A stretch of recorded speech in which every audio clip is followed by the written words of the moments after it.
Alright, welcome guys to Chepar Farm again. It's been long since we touched base. We are going to show you basically an easy way on how you can be able to make your own chicken feeders. So for this video, one of the challenges that I faced was the chicken feeders from the shop are really expensive, especially if you're keeping so many animals, birds that is, and you'll need a cheaper option. And you guys know, for any farmer, if you can be able to do most of the stuff by yourself, then that will be great. Now let's go to the video. What you'll need is basically you'll need a saw, a wood saw, and then you need a hammer, then you need 3-inch and 2-inch nails, and basically pieces of wood, which is 6 by 1 pieces of wood. The length of the wood depends on how big you want your feeder to be. It's not restricted to a certain length, so it's up to you to choose which option of which length of the woods you need. You'll also need a lot of water if you're doing this by yourself, which is what I chose to do. I chose to do this myself over one afternoon, Saturday afternoon, just to kill time. I decided to do this project. Now, what you see me doing there is I'm actually creating squares. If you are a carpenter, you'll understand what squares is. Basically, it's right angles. You need to have right angles for the wood. So that's why I'm cutting them in that distance, but I'm ensuring that the wood is square. That means the right angles on the end, so that once I put end woods for that, then everything will be square and everything will be straight. Now you need to do a lot of measuring. I did a lot of measuring. For these, I went with another two sets of feeders. One was 6 feet long, another one was 8 feet long.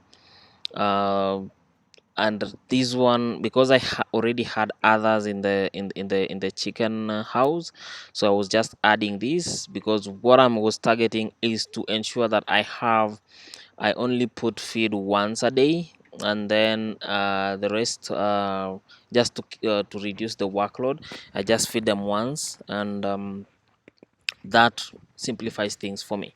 And actually it cuts down on labor. So if you are a busy guy who has work, let's say in town, who has other businesses that you're working on, this will be an ideal setup for you, because you can be able to wake up early in the morning or give them food late at night, ensure you have running water and all that. So it reduces the amount of the workers that you'll need, as long as you just have somebody monitoring them around, so you'll be good.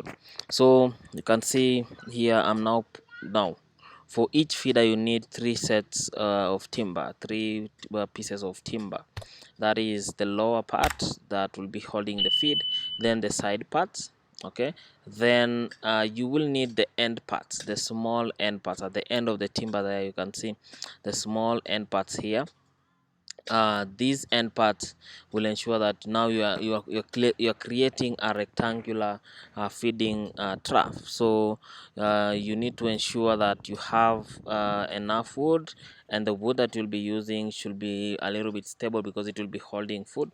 I had one challenge. I've seen me going back and bringing in another set of timber, because I had a challenge with the timber that I had, so I had to cut them again. I had to reduce one of the feeding troughs, reduce the size, and I didn't have a good working bench, so you can see me kneeling down there and all that. So if you can be able to set up that, that's good. But like I said, I'm not a carpenter, but I'll probably be setting up a workstation for myself, because I've seen these projects are really interesting, especially during weekends, when you're just trying to kill time, enjoy work around the farm.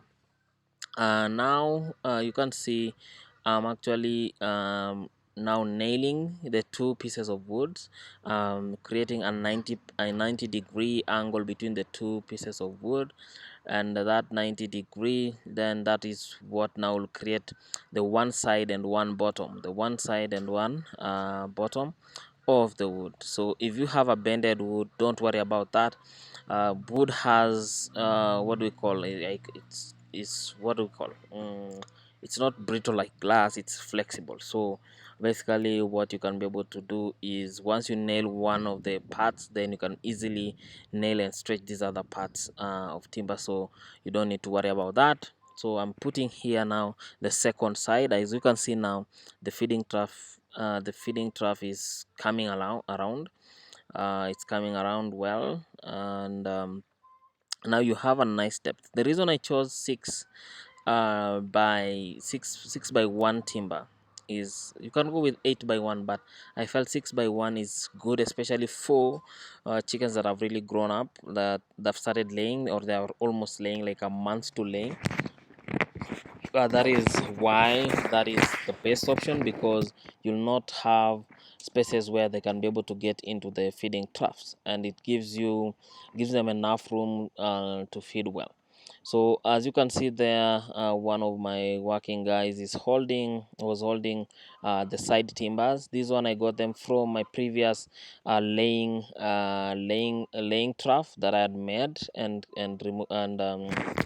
actually demolished that. So I'm reusing the timber again. Someone will be asking why go through this, all this. Of course, one of the main reasons is to cut costs. If you can be able to cut costs as a farmer, that will be great. If you can be able to do this yourself, that will be an added advantage. The reason I prefer doing this myself is I can be able to customize everything by my own. Again, I get time to learn some of the things that goes on in terms of constructing such items, and I will not be paying a carpenter for this. That is the advantage for that. I'll not be paying a carpenter for that, because it's good to be hands-on, and once you are hands-on, you can be able to do most of the stuff in the farm. That is the best part of it. Okay, so as you can see here, now we are setting up the end parts. What I did is, from the bottom of the 6 by 1, the long part, the long trough, the half trough that we've created, the long part, um the end parts, I gave a cushion of around 1 inch at the bottom. This way I can be able, the feeding trough can be able to stand by itself, and so that it doesn't touch the ground. So you can see I gave an allowance there at the bottom, so that now the feeding trough can be able to stand by its own, and it doesn't touch the ground, so that in case we don't get any contamination of the feeds in case we have water or something like that. So basically it can be able to stand just like a table and not touch the ground. So that is the reason for this design that I put. There are different options people can use. You can decide to set up everything flush. By flush I mean everything flushes in terms of where the side timber and the lower timber, all of them are in the same line, in the same height basically from the bottom. And this will mean that you can be able now to bring in like a 2 by 1, a 2 by 2 piece of wood, and then put it at the bottom, nail it down at the bottom, and then use these. Once you nail this at the bottom, then you can be able now to create like a stand. But I didn't want to go through all that, because I don't want to create everything, start nailing at the bottom and all that. So basically this was a simpler option for me. So once you look at that, once you've seen now the feed trough is coming along, everything is coming along, everything is doing um, everything is coming along in terms of the feeding trough, and you can have a somehow a clear vision of how we are going. At this point I was getting a little bit tired, because this is a short video, but basically we did this task took us for around 2.5 hours, around 3 hours actually, to complete. So it's a tedious process if you are going to do the work. So it's a tedious process and a lot of sitting down and standing up, and we have not had our lunch yet. So um you this is a good experience for you exercising if something like that, but it's an experience for you. You'll learn a lot of things once you're doing this. Some of the things were not fitting, some of the timber was not fitting correctly, so we had to add some, bring in some pieces of wood, so that we can be able to fit them. So you can see there, everything is coming along well. Everything is great. And you have now complete. So that was the first complete set. This set here, we had a challenge with this set. We had lots of challenge with this set, and it's a small set, but we had a little bit more trouble um, setting that up. That piece of wood that you can see we are cutting now was not the ideal piece of wood that we could have used, because one part was a little bit, the end part were very thin, and we had to bring in other pieces of wood that we could use for this project. And we also had to change where one piece of wood will go. The other one, we had designed it to go on the sides, but now we had to convert one piece of wood to be at the bottom, because one of the woods that we are also using on this trough was a very soft wood. So anytime we were nailing it, it ended up splitting. So that was one of the challenges that we had, and I didn't have um, screws and screw gun or something like that that I could use for this. These are simple DIY where you just need your hammer, nails, a saw, a wooden saw, and that's it basically, and pieces of wood. So I didn't want to go into a complex project where I need to bring my electrical carpentry stuff to actually do the setup. But if you have it and if you can use it, that is good. But for the sake of this video, I chose to actually not use any complex carpentry equipments, basically the normal equipments that you can get in any homestead. And if you don't have a hammer, if you are living in the rural parts like we are doing here, you can easily go and borrow your neighbor hammer and then use it and return it. So the only things you'll be buying is basically only the nails. So you can see I brought fresh piece of wood there, and we were doing measurements on that fresh piece of wood. We did now some cuttings, again ensuring everything is flush and all that, and everything is square, sorry, not flush, everything is square and all that. And a lot of measuring and cutting, trying to fix that piece of.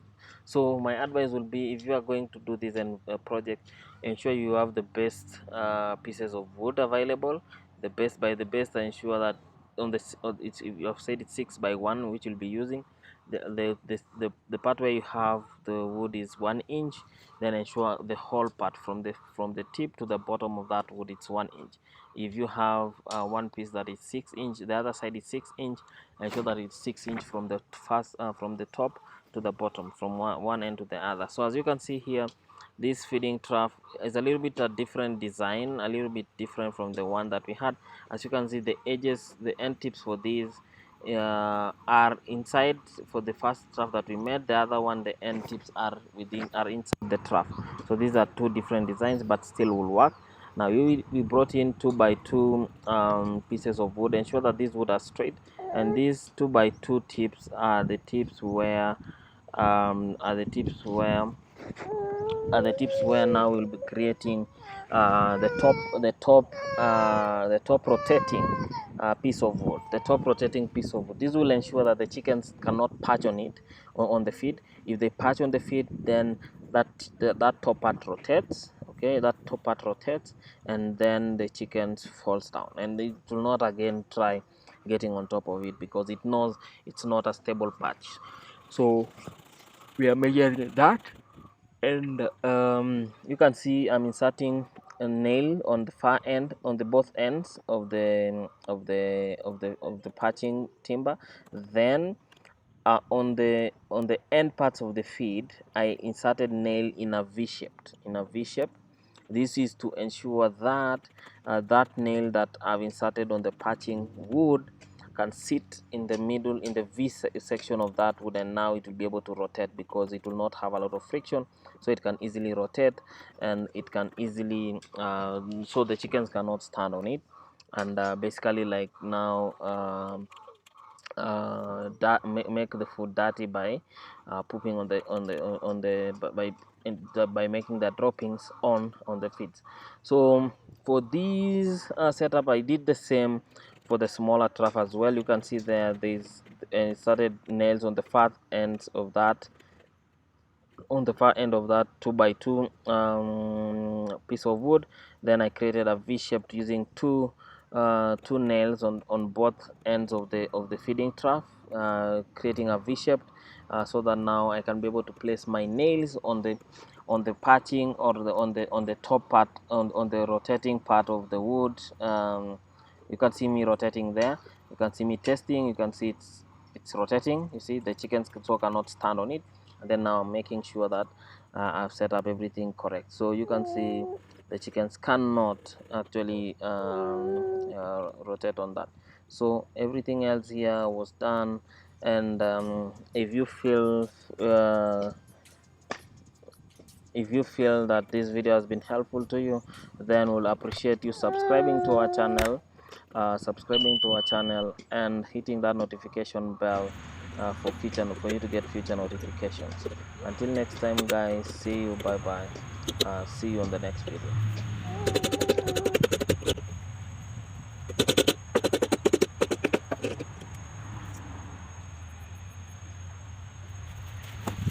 So that's how you make this. Give me around to us. Yeah.